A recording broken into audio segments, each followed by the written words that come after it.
Good morning. Today is the 17th of January and we're going to be following up on a recent video that I did about whether or not the £500 Santa Pod challenge that we did in collaboration with 3 other YouTube channels in 2019, Rubbish Mechanic, Furious Driving and Rubbish Mechanical Marvels, whether that would actually still be possible in 2023. It actually received quite a positive response. I wasn't quite expecting the number of people who were fascinated by this concept that had been introduced by James Martin on his channel, JM on Cars, and also Mr. Hunter from Jeff Buys Cars. It is just fascinating to see how the second-hand car market has changed. It's not just kind of over maybe almost 20 years in the case of some of the Top Gear challenges, but just in the particular thing that we're looking at, which happened in 2019. And we basically sort of discovered that if you are looking on the open market for cars which are equivalent to the ones which we used in the challenge, a 2002 Hyundai Coupe, a 1998 Rover 620 GSI automatic, a 1987 Renault 11, and a 2002 Toyota Celica T-Sport, that it's not really possible to do that just by looking on, I don't know, Car and Classic, Auto Trader, Facebook Marketplace, Gumtree, eBay.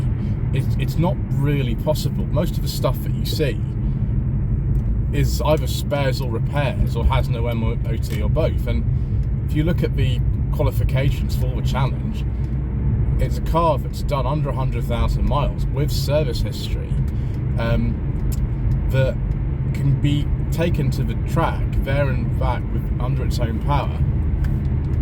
And if you need to do some work to it, you have to pay obviously less than £500 because the £500 includes the cost of the work. One thing I forgot to say when actually making that video, there were bonus points for people who entered Rovers and Alfa Romeos. That's probably one of the reasons why I've owned so many Rovers, both for challenges in 2019 and the one which we didn't do in 2020 because of reasons that you all understand. Both of those, the Rovers were going to get me bonus points. Minus points were available if you chose Fiats, Peugeots, Renaults or Citroens. I think Mr. Coleman actually would have got some minus points for having a Renault, but it was such an amazing Renault it didn't really matter.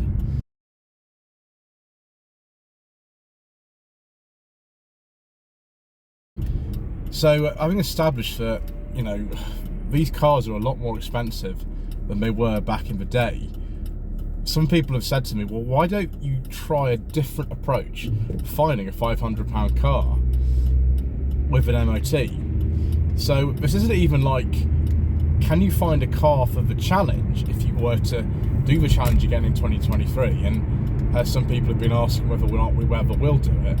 I don't really know.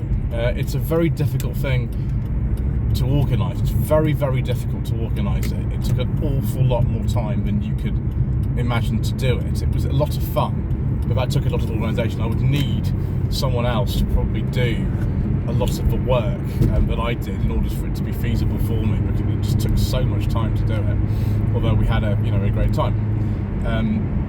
But if you just wanted literally a car to run around in for even like a couple of weeks whilst you're having like major work done on yours, or you for some reason your car had to be written off by the insurance company, you needed something to tide you over or something like that, is it even possible?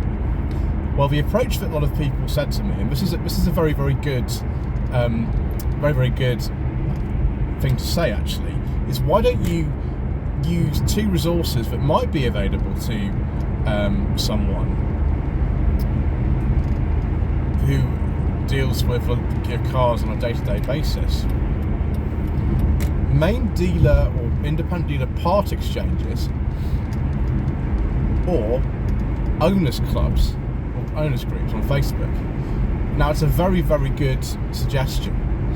I do know a few dealers, both franchised and independent, and to be honest, they don't really want to bother with some knackered old car that's about 20 years old and has a few weeks on the MOT and stuff like that, and probably might even cost a few £100s to put through an MOT. They don't want to bother with stuff like that. It's not really worth them doing.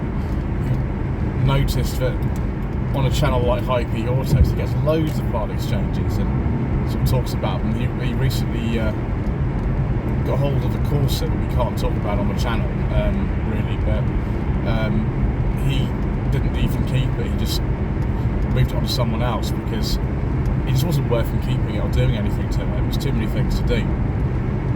And it's one of these cars that might be a good bet.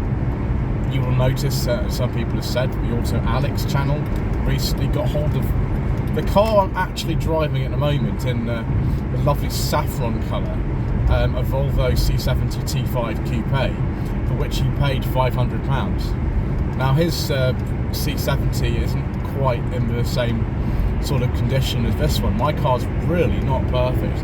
So many people have told me how perfect my car is, how wonderful it is, and I had so many unsolicited offers to buy it, but it's really not that great. But his, unfortunately, is worse, and I think he got it off a dealer contact. He took it in a part exchange for some amount of money, maybe 500 quid, and you know, it's possible you have the contact, you can pick something like that up, but that's going to need quite a lot of work. You've got to get it to the challenge and back, you've got to have an MOT, you've got to sell it at the end as well for a profit. So yeah, it's a funny one. However, I did pick up on some kind of leads from some of the clubs. One particular lead was for Rover 216, no surprises there, very fond of the R8 shaped Rover 216. It was up for, I think, £700, and I will just show you a little photograph of that car.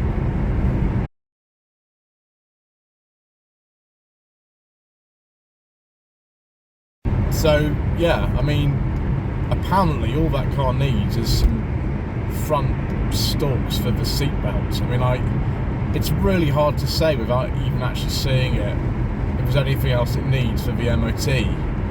So it's a possibility you might be able to negotiate that down. The chap's got the stalks for them, and say you're paying 450 quid or something like that, it might be okay. But yeah, next one was a Kia Pride I heard about through the Sold Classics Facebook group. The Sold Classics Facebook group is absolutely amazing. It's sort of general kind of interest group for people who love kind of pre-2005 Korean and Malaysian cars, and I love the Sold Classics Facebook group. I've driven a lot of cars belonging to members of that group, and I'm hoping to drive some more actually this year. Some absolute delights, you know, stuff like Daewoo Nibiras and Proton Personas and Kia Prides and stuff like that. Just absolutely amazing. Hyundai Elantras, that kind of stuff. No surprise, I've had 3 first generation Elantras on my channel and a second generation one, so I'm kind of into that kind of stuff. But there was a Pride that came up, someone showed it advertised on the group. Unfortunately, this car is now sold, but for £650, it's actually standing pool, it's not too far from where I live. That car fulfills the criteria of a challenge exactly. It's got low mileage, about 53,000 miles, I think. It's got an MOT. It's a few dents and stuff on it, but it doesn't matter. But it's good. Like, you know, if you could haggle that down to £500, or if you could have done that because it's sold, that would have been brilliant. But you know, that's gone.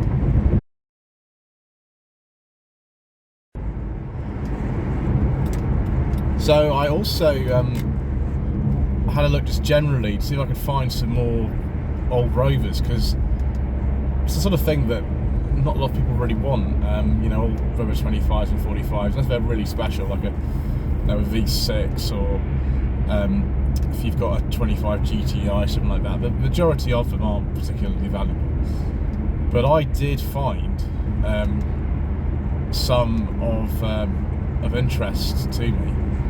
One of them was a car that apparently had an automatic gearbox problem, which it's not gonna be any good. I also found another one, a blue one, that was very close to being the sort of thing you'd pick up for that sort of challenge.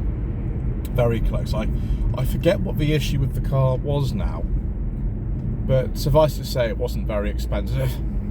And I'll put some photographs of those two cars also in the video now.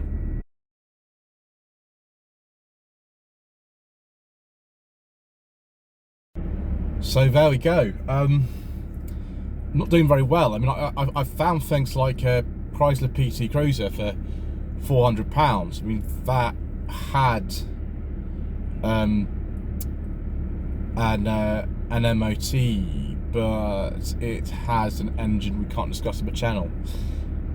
Another one I found, and this is the last one I'll probably discuss, is a Vauxhall Astra 1.4. It's a Astra H, and it has an MOT, a very short one, but the seller said, and the car's up to £300, that it needs 2 front tyres, a new exhaust, and a wheel bearing to get through the MOT. And I think it had a few weeks left on it or something. Now, if you break this down, and say you are Mr. Coleman, a rubbish mechanic, say you're him, for the sake of argument, rather than somebody like me, you're going to have to find some tyres, and hopefully you can find some cheap ones, probably on an Astra H. It's not too big much of a problem. You're also going to have to change the wheel bearing, and that's very difficult unless you actually have the right tools. I think a press you need to do that sort of stuff, and you're going to have to find a very cheap exhaust for it to get through the MOT for £500. You've also got to, actually kind of pay for an MOT. I think the minimum is about £40 or something like that. So you're going to absolutely struggle. Even if you're Mr. Coleman, you do the work yourself and you have access to, lots of contacts, things like that, you're going to really struggle. So can you buy a decent car with an MOT for £500 at all? You'd have to be, someone who's just literally kind of going onto an owners group and saying, and for maybe like Soul Classic, something like that, but a lot of the cars on there that people don't even know exist. And so Leganza would be an example or something like that, where someone recently tried to get rid of a couple of those that they had, and it was just difficult. Nobody wanted them, nobody knew what they were. And just say, look, I need a car for this challenge or whatever.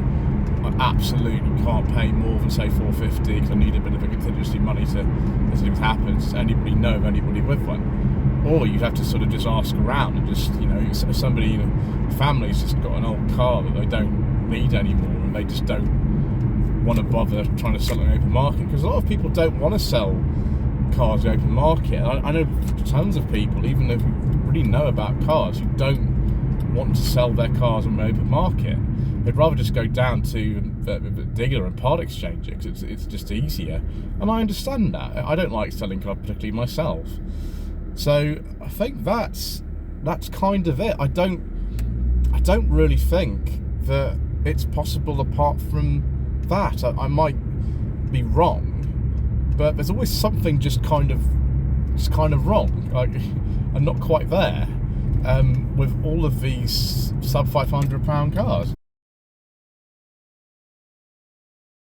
Lloyd Consulting stickers, t-shirts and mugs are available by clicking the link to the Google form in the video description below. A few years ago, these sort of cars would have been $250, something like that. For Astra, probably less. So, it's one of these things. One thing I forgot to mention as well was the fact that the price of scrap is is now quite high. It's about £300 for scrapping a car like this Volvo. And if you've got the original cats on a car, they're worth quite a lot of money. So that makes it even more difficult. Somebody just might not even offer the car in the market if they know they can get something for scrap, and the cat separately you can get even more money for it. So there we are. I think that's that matter concluded. So thank you ever so much indeed once again for watching. Please don't forget to subscribe to the channel, like this video, leave a comment below, and we shall see you again soon for some not really penetrating market analysis.